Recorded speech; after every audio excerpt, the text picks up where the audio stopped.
and you shall be blessed. And through the nation I will bring out of you, all the nations of the world will also be blessed through what I do with you. In other words, I am going to create a model nation for all other nations to emulate.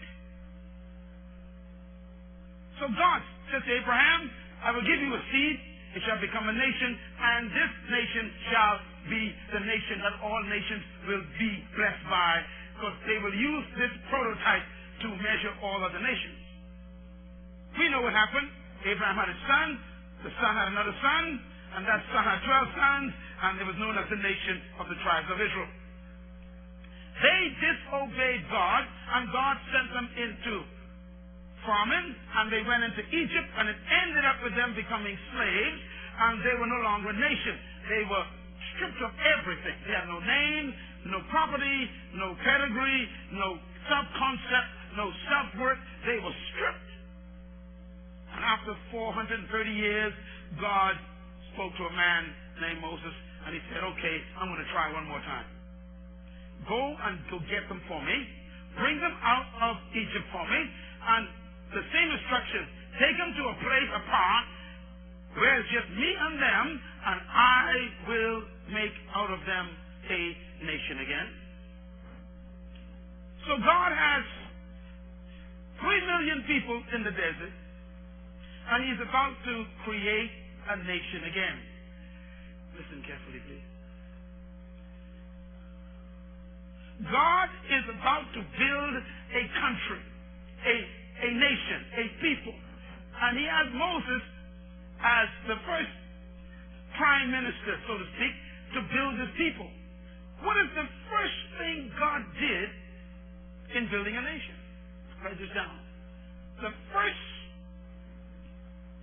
foundation for nation building is law.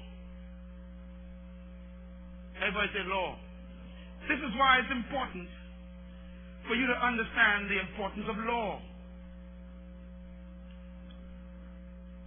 Law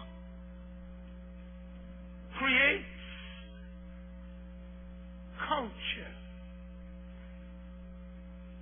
Say that with me. Law creates culture. Law creates society. Law creates community. What makes us a community is common laws. When we all agree to the same laws, we become a community. So law produces a country. So God is giving Moses, the first lawgiver, instructions to build a country. Please hear me. What is God building? A country. So what you're about to read is not instructions for religion. It's for national development. And the first command God gives Moses is these 10 laws. I'm not going to read all of them. I think I'll read the first one because that's very important. The first is always priority. God said, okay, the first law for this country is you shall have no other gods before me. In other words, a nation has to have a standard by which it measures right and wrong, good and bad, acceptable and unacceptable. There must be an ultimate authority. You begin with who is your God.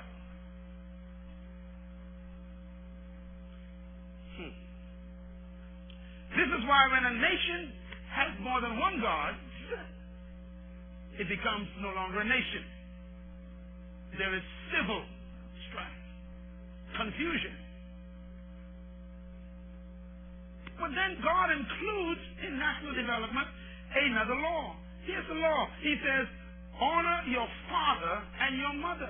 Now wait a minute. God is building a country, and He's saying, if you're going to build a nation, you must honor your father and your mother. This is a national security issue. Oh, y'all hear me? If you follow God's laws, which are civic laws,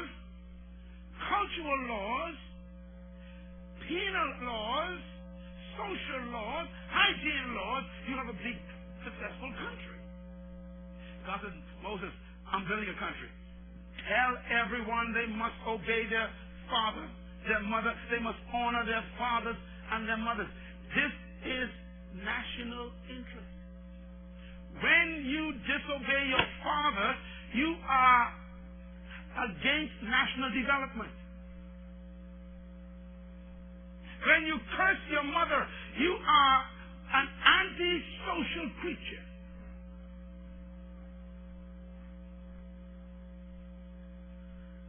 Honor your father and your mother. Why? So that you may live long in the land the Lord your God is giving you. God, look, I'm going to create a country. I'm going to give you property. I'm going to give you land to live in. But you got to make sure you obey and honor your father and your mother.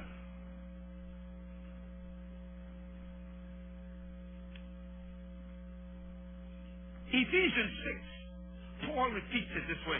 Paul says, honor your father and mother. He's quoting, of course, the law, which is the first commandment with a promise. He says that it may go well with you and that you may enjoy long life on the earth. Notice God ties living long to honoring your father and mother. Can I suggest to you then that the opposite of the promise is what? Can anyone figure that out? What's the promise?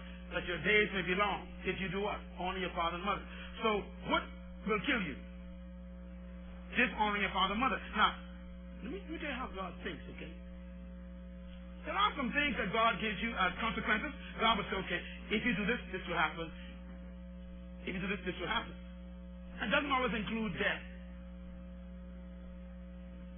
For this one, he said it's better for you to be dead if you dishonor your father and mother. In other words, society will do better without you if you dishonor your father and your mother. You are a threat to the nation if you dishonor your father and mother. He says, I'd rather you be dead. Are you getting the point? I hope I shocked you this morning. Because we have not understood the national security involved in honoring your father and your mother. Write this down. Important verse. Ephesians 6:13 says, children, now I wanted to bring this in quickly because there's some of you sitting there going, if you knew my father, you would never honor him. Well, I got some news for you. Listen carefully. The Bible distinguishes between a parent and a father and mother. Write it down, please. A parent is not normally equal to father and mother. They can be different. For example, some of you were brought up by your grandparent, but your father is still your father, and your mother is still your mother.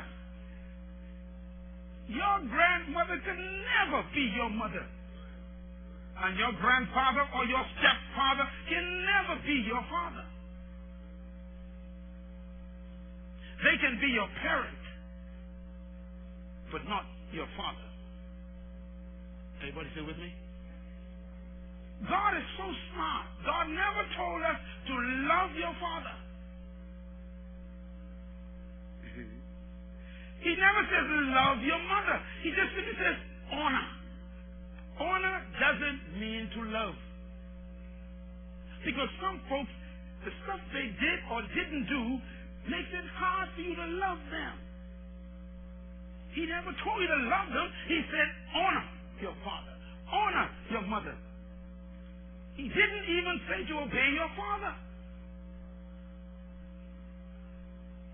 Because your father may be doing things you shouldn't do.